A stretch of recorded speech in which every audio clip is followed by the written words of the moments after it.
That's a direct line to my crib going home. I'm drinking in my 25 Summers, we back on location, Harlem edition. The last video you spoke about Attica straightening out rowdy inmates. Care to give us some details on that? Yeah, we spoke about the disciplined inmates, the problemsome ones that go to jail. What I mean by Attica straighten them out is the things they was doing in other jails, starting fights, manipulating people to fight and jump and attack people, the officers in jeopardy. All of that ends when you get to Attica. They have a different method of how to deal with troublesome inmates. Give us some examples. The first thing they're gonna do is not only they gonna put hands on you and all of that, but it's the humiliation part of it. Like they will actually have you standing up in a hallway, holding up the wall, hands on the wall, with your pants down by your ankles while everybody's walking past and they get to see you like that. Anyone that walked past and seen that automatically knew that you was a problem and you came in here with some rah-rah nonsense and they letting you know off the rip they not having it. That's one incident. I was in Attica in 2010 and I seen an incident in the hallway. We was all going to the evening meal, the mess hall. And as you go, we going in one formation. There's another housing block coming from finishing the meals. So incident jumped off like about maybe 300 yards away from that. So the officers ordered everybody to get on the wall. And you're going to have one or two inmates that's going to rebel against that, you know, with the either sound effects of I'm not doing this or why we got to do this. And they had zero tolerance for that. I seen the officer walk right by the guy in back of him, ask him, yo, you got a problem? We're hugging the wall. He was like, but yo, we ain't do, and they pushed his head right through the window pane. Who was the guy? It was a black guy that was in housing block. He was in B block coming through. I never found out his name. I never found out whether he died or not, but I know I witnessed him get his head pushed through a glass pane window that's facing B block yard. Any more incidents from Attica? All kind of incidents from Attica. I didn't get into no incidents per se, me, that injury was inflicted upon, but I witnessed countless every day. Someone coming through, you know, the stigma with the inmate, the bad inmate, the think I'm tough inmate, walking around with your greens around you, hanging off your butt, walking with the slang, you know, out of line and stuff like that. I witnessed officers in Attica, you completely humiliate these guys. And in less than 2 weeks, man, there's no more tough guy stuff with them. When you see them later on going to program 2 weeks later, 3 weeks later, they walking straight, pants pulled up, boots tied. It's no more this hard guy act. They know they in a real prison. As I reiterated before, Attica is a real prison. 25 Summers, we back. Last video we discussed, you know, the Super Bowl and all that, and you was telling us something about the prison guards, you know, not paying you for a Super Bowl bet that you won. Yeah. Care to elaborate? Yeah, it was down in Sing Sing, and Giants was playing New England in 07, and I had made a bet with one of the correction officers, man. He knew guys. He was cool with guys and everything. He knew that if the bet was a New York sandwich, hero sandwich from, you know, one of the restaurants out here, if I was to win. If I was to lose, I had to give him something that would amount to like about 5 packs of Newport cigarettes. So we end up winning. The Giants end up winning the Super Bowl. And the next day come in, this guy, he didn't come to work. And the next shift come on, he come to work. So, of course, I'm going to pull him up and ask him about this pay. They're talking about not right now, and I got to do this. I have to go do this roll call and open up these gates and open up this stuff. So basically, man, in about 3-4 days, man, he basically told me in unspoken words that I was dead. I'm not getting paid. And there ain't really nothing you could do. You just a prisoner, and I'm an officer. Okay, what was the bet? And, you know, give us a description of who the guard was. It was a black brother, man, and he was working in out of Brooklyn, and he was a correction officer for about 4 or 5 years. And he had a good rapport with mostly all the prisoners around, you know. He'll let people slide on little infractions, little things they do out of line. He wouldn't break your balls over it. He would just let you go. But then, he's gambling, and then it just felt like I lost the bet. Now, I'm like, there's nothing but a sandwich, man. A hero sandwich, man, $10, $15 sandwich, man. You bring in your lunchbox like it's your lunch, man, and pay your debt. And this guy refused. He didn't want to pay me. So, it was a choice to be made, over $10, $15, $20. You going upside this dude's head over that, because the fallout to this is going to be a lot greater than $15, $20. But that's when I learned, man, that a lot of them officers ain't worth shit neither in there, man, because that's a small debt to pay. And just because he's a correction officer, he felt like he ain't got to pay me. 25 summers, we back on location, Harlem edition. So, he was telling us about an incident where the police, the guards, beat up Larry Davis, the infamous Larry Davis. If y'all don't know who you are, Google Larry Davis and his story. It's a good story, so to speak. Where you was locked up with him and the guards did something to him, and you and some other inmates retaliated against the guards. You care to elaborate? Yeah, they brought Larry Davis in there, and in 1990, and they brought him. He was in a wheelchair. And like I told you before, they're going to take complete advantage of you while you're in the wheelchair. And on his set of circumstances he came into prison for was attempt murder on an officer, and assault on an officer, and it ranged like that. So he was public enemy number one. When they brought him in at SHU, they beat him up real bad. And we all witnessed it. We heard the screams. We heard him getting stomped out. And so me and my buddy that was down there with me in SHU, his name was Skip, man. And we decided that, man, we was going to rebel against that, man, because in our book, this dude, Larry Davis, man, goes down as one of our heroes, man, because he did a lot of things that we couldn't do, that we wanted to do in society. So after they did that to him, the next day, my buddy Skip came out. Now, keep in mind, the next day is shower day. Shower day means you come out, you step backwards out the cell, you have nothing on but your boxer shorts and your slippers, hands behind your back, and they're going to cuff you. And then they're going to cuff you, and they're going to escort you to the shower, where you're going to get a 5-minute shower. This day, right before they put the cuffs on you, my boy Skip turned around, pow, knocked one of them right out. A prison guard. Yeah, knocked the prison guard ass right out on the thing. They came in, jumped him, beat him up, then put him back in, took him to the infirmary, put him in the cell, and they suspended all showers from that day, from that point on. For how long did they suspend them? Till the next shift came on, which was the 3 to 11 shift. When the 3 to 11 shift came on, they decided that they would give the rest of us our showers because we got burnt for the showers. They suspended it. I was the next cell to open. The next cell opened up. I did the same thing. Bow! I knocked another guard ass right out on the company.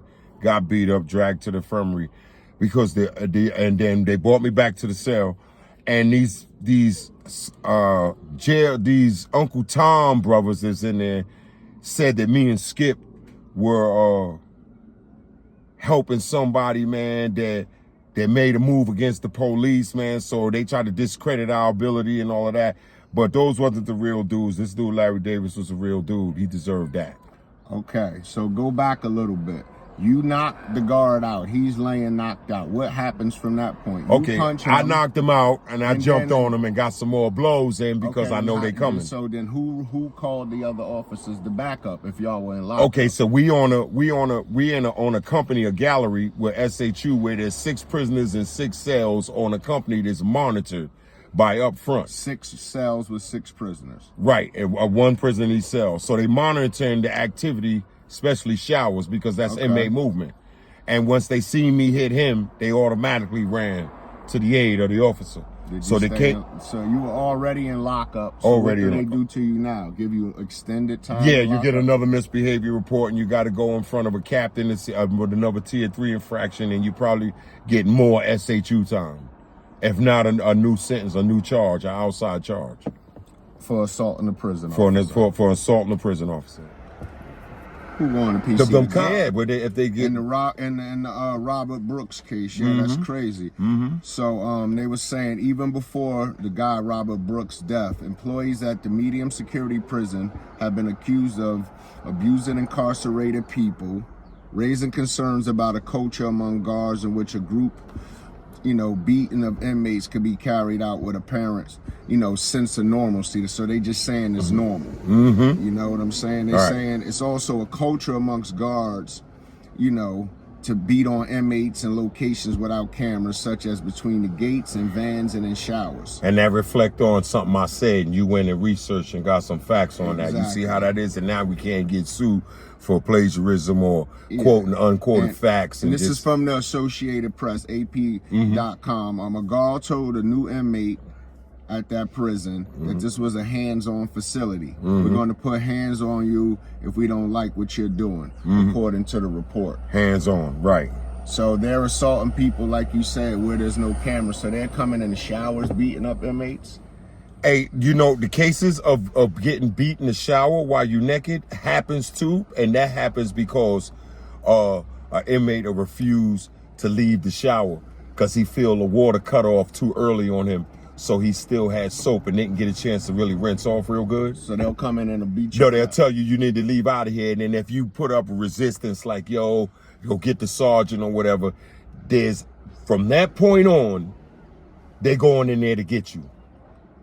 Drag you out, put hands on you. And that's an ass whooping, man, because you're basically naked, man. So you was telling us a story about a young lady who did about as much time as you, if not a little more, in New York State. You want to speak on her briefly? Because I understand you're trying to get in touch with her so we could get an interview with her, but you want to touch on it briefly? Yeah, I was in correspondence with this female named Jean Coxon, man. She was in Bedford Hills Correctional Facility, had an 84 number, and she was doing 25 years to life for a robbery that went bad turned murder. Where's she from? Oh, it's New York City, Bronx, New York. And she had 25? So just because a dude is small, you trying to say they can't take a beating from the cop. What's the difference between that and a big muscular dude or whatever? Because you working once or 2-3 times a day and you developing muscle mass in your body. You developing a muscle mass, and if you just lay up in that cell day after day doing nothing, man, your muscles deflate, man. You become just a raw specimen, man. If you're not exercising or anything, your body can't endure no punishment. You can't endure no type of brutal punishment, to where it's like me, I got beat worse than he did. And I was basically like sore for about a week. Unfortunately for him, man, that blunt force trauma took his life, caused his death, because he wasn't a dude that was active guy, worked out all the time, because you would have seen it. His muscle mass would have demonstrated to you that he'll take a little punishment. That still don't justify the guards, It's not justifying what they do. It was just because he wasn't buff. He was only doing a 12-year sentence. Well, not only, he was doing 12 years. And I also read about, other inmates dying in New York prisons. Like if you die, Google rather, New York inmate deaths. Inmates died at, I guess because the prisons wasn't being staffed, like they opted not to go to like 36 of the 44 prisons in New York State. Yeah, that was like Southport, man. So they had the National Guard in the prison. Exactly, just like Southport. Yes, in Southport, 1991, the National Guards overtook our prison because Southport. It was a riot, Southport, the uprising. And the inmates, and back in my 25 summers, we spoke on this in length, how the prisoners came up out of the cages in the rec yard and they took the police hostage. They took the correction officers hostage. And that was the riot of what? 91. And what prison? Southport Correctional Facility. Southport, okay. Did anybody get, officers unalived, killed? No, well, no one got killed, but like I'm saying, reflecting back to this incident with this guy, Douglas, that did all of this time and everything, it could have well possibly be, man, that an inmate hit him. Because you said his charges... I want to say they was in lockup or something, like he wasn't accessible to people. They found him dead in cells, 2 of them. Okay, but was his charge hideous? Or borderline like that? Yes, that's exact charge. And then it could be possible that the officers killed him. Because everywhere I've been, I get you. everywhere I've been, the officers frown. That's one thing that I can say, that they stood on the same side of the table with us. It could have been a number of people, officers, met this guy's fate, you know? With a situation like that, it's unmanned. If the officers on strike, then that means they not inside the penitentiary, man in the penitentiary. So usually you on lockdown. And if you on lockdown... Okay, he was 61 years old. He was in Auburn, one of the prisons where the corrections officers worked off the job. What was his name? Oh, Jonathan Grant was found dead Saturday morning at the Auburn Correctional Facility, just west of Syracuse. Right. Security and medical workers at the prison and a member of the National Guard tried to retrieve him but were unsuccessful. So that's one guy that was just Sunday investigation, you know, so that happened, but that happened under the, you know, time when these guards were striking, and there was another one. Was this other guy? Suspicious behavior. It could be suspicious. And there's avenues we need to explore that we'll never get that footage of. Like by FOIA, Freedom of Information, we probably could. We could ascertain his medical records because his time might have expired. He's 61 years old in the penitentiary for over 30 years. That could be the cause of death. Natural, you know, failing health. Or, very well possible, the crimes he was sought for can result in him being killed too. Okay. This is another thing dated February 27th, 2025. Two same prisoners die hours apart as a legal guard strike drags on. Anthony Douglas, 67, and Franklin Dominguez, 35, died on Wednesday afternoon within about 4 hours of each other at a prison that's been on lockdown without correction officers since they did a wildcat walkout in mid-February. So two of them, one of them was locked up for nearly 40 years, Anthony Douglas. Do you know this gentleman? No, not offhand. Okay, he was locked up for murder, killing a drug dealer in Brooklyn. He was found dead in the cell. That said is real vague. And the other guy was just found unresponsive. The 35-year-old. He'd been in prison since 2022, and the other guy had been in prison for 40 years, nearly 40 years. If the prison is on strike, the order process of that is lockdown, which means every prisoner in there. So he was there in their cells. Yeah, it's in the cell. They say, yeah. And now we could be looking at a neglect of medical attention. Yeah, they said when they charge people. Speaking of medical and that the death of the when they beat the guy Brooks, they charged the medical staff because the officers told them don't go in there to help them, and the medical staff didn't go. But then they dropped the charges against them. So 10 people got charged behind that one guy getting killed. The governor of New York, she's no joke. She is, you know, vicious towards those. I believe guys. Everybody that was in that video in that room where that brother was put on that gurney, hog-tied with his hands cuffed back of him, feet tied in his boxes there. Everyone that was in that present in that room that photo array showed should be charged with that. Okay, check this one to end it. A Rikers Island inmate. This is from February 20th, 2025. A Rikers Island inmate behind bars for allegedly slashing a stranger with a box cutter died in custody this week. He was 38. He attacked somebody in Manhattan. He was in the owner's Banham Correctional Facility, and it said the cause of his death was immediately unknown. Sounds like a cover-up to me. What was his name? Ramel Powell, 38. Ramel Powell? Yeah, P-O-W. Sounds like American. 38, yeah. Not an immigrant. Okay. Yeah. Slashed somebody. He slashed somebody here, and a stranger with a box cutter.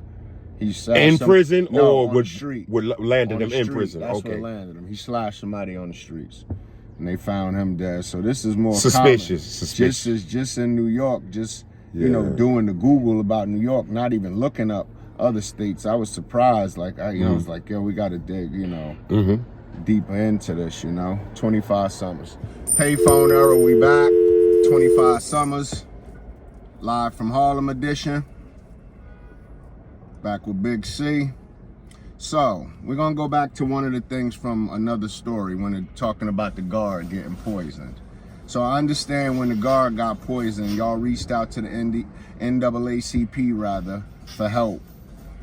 and they denied you help. The judge also said he believes you take it to trial, but it wasn't his point.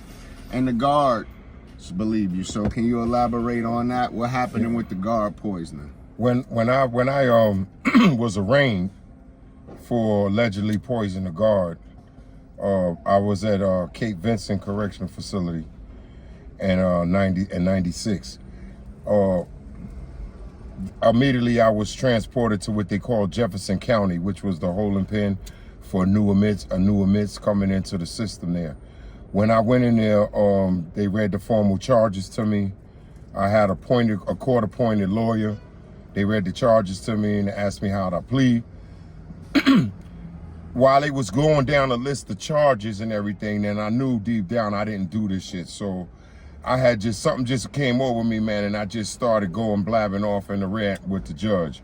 I had basically told the judge that this alleged incident had absolutely nothing to do with me, and that if I was guilty of anything, it was promoting prison contraband.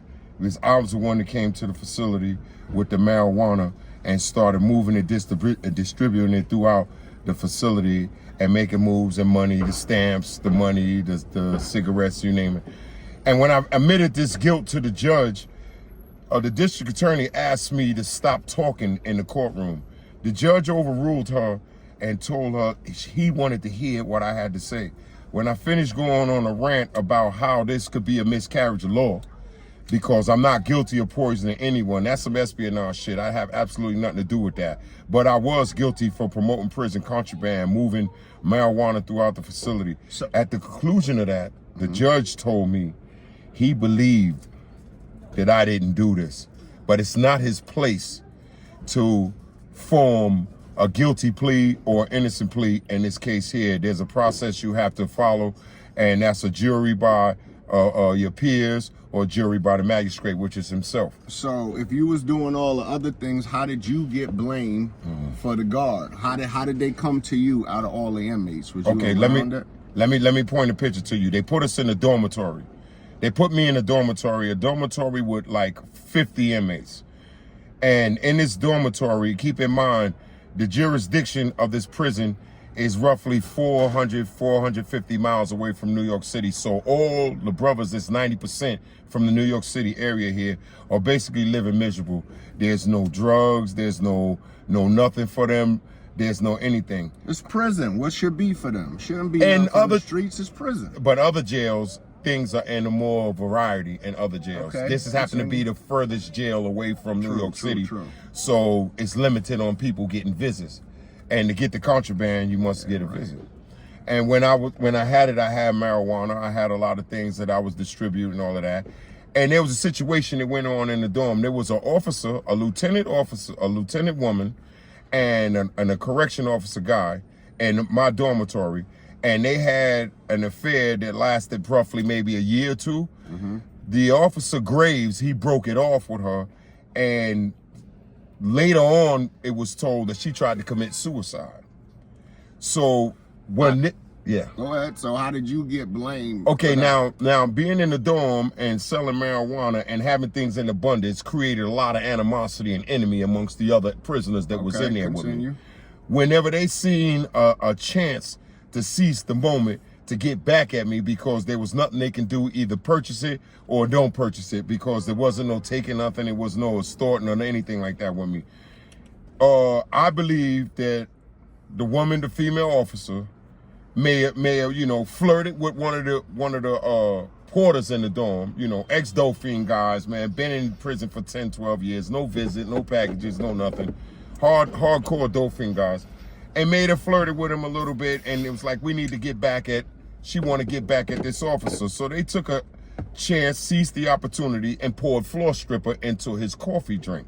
Who? The female guard? One of the inmates, one of the porters went into the locker room and poured this into his thing. Okay, so how did you get the blame? Okay, once the officer was taken out to emergency and everything, they had to blame somebody for that. So now these same inmates, the porters, went and testified and said that I was the one that did it. So he said he robbed the jewelry store? Yeah. Yeah.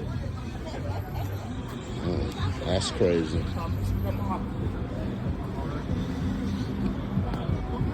Robbed the jewelry store, selling on 125th. That's the advertisement. That's the advertisement. I robbed.